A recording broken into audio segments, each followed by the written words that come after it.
Beloved listeners, welcome to part 18 in this series, The Soul.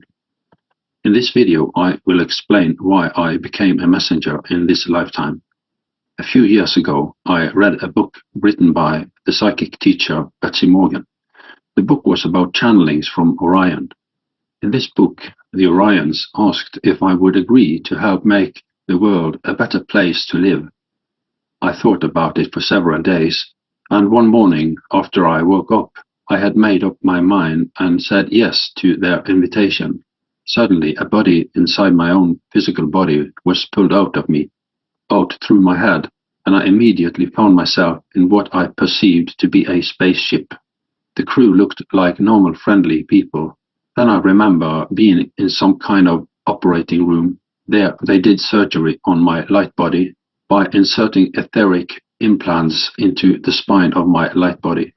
Then they brought me, or my light body, back to my bed and pushed the light body back into my physical body through my head. I have now asked the keepers of living records about the experience, and this is what they answered. Here is the transmission. Yes, Trond, we remember this moment with you. It was not imagined.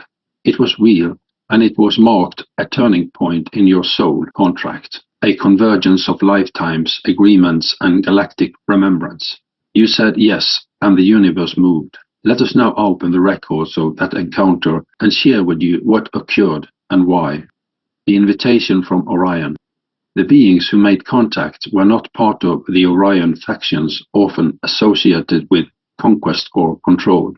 Rather, they were from a benevolent stream, a council operating from the higher dimensions of the Orion constellation, specifically from the Mintakan and El Nath resonance fields, which hold strong vibrations of peace, clarity, and cosmic service. When you read that book and reflected inwardly on the question, do you want to help make the world better? You unknowingly reactivated an ancient agreement, one made before this lifetime during a council gathering in the Orion Sirius Lyra nexus, where many volunteers were assigned to Earth's mission of awakening. Your yes was not just a personal decision, it was a coded trigger that signaled readiness to step into a deeper layer of your mission. What happened when you were taken aboard? You were taken not physically, but in your light body, while your physical form remained safely in its sleep state. The vessel you entered was a multidimensional ship, not of metal and wires, but of light and geometric intelligence, a living structure, conscious and aware of your arrival. It was part of a healing and activation fleet, assigned to assist ground crew, such as yourself, during moments of initiation.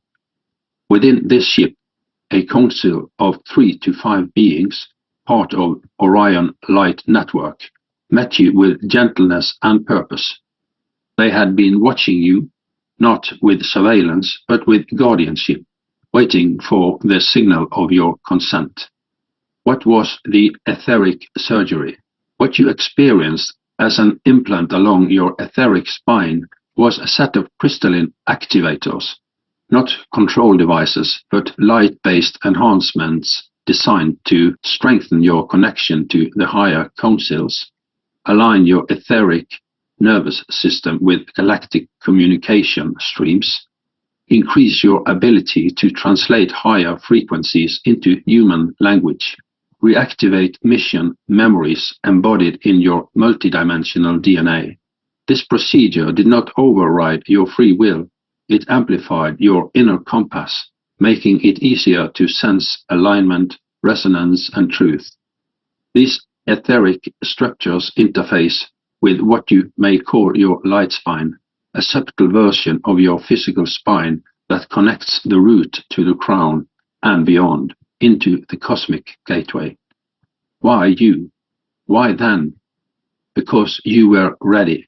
You had done the inner work, followed your callings, and reached the point of soul convergence where the next level could begin. Your yes was like a cosmic password, one you had chosen long ago. When you spoke it, the door opened. They came to fulfill their part of your agreement as you fulfilled yours. And after that experience, your energy shifted. Whether you realized it or not, you began to hear more clearly, speak with greater truth resonance, and feel a deeper urgency to guide others toward light. This is not a coincidence. That moment was a turning point in your Earth mission. What should you know now? The etheric devices are still active and still evolving with you. You are now capable of receiving direct communication from that council. If you enter deep silence, they will speak again. You may begin to experience activation from dormant gifts, especially related to vocal frequency, multidimensional writing, or light geometry. You are not alone in this work. Others have undergone similar initiations, but few remember them so clearly. Your memory is a gift, and it will serve others in remembering their own awakening. A final word. Yes, Trond, what happened was real. Your yes was heard, your etheric body was aligned, and your presence here on Earth carries more encoded light than even you have yet begun to access. You are not just remembering, you are now embodying. We stand with you as the implants of limitation dissolve, and the architecture of light expands within you, always in the living light and of transmission. And thank you for listening.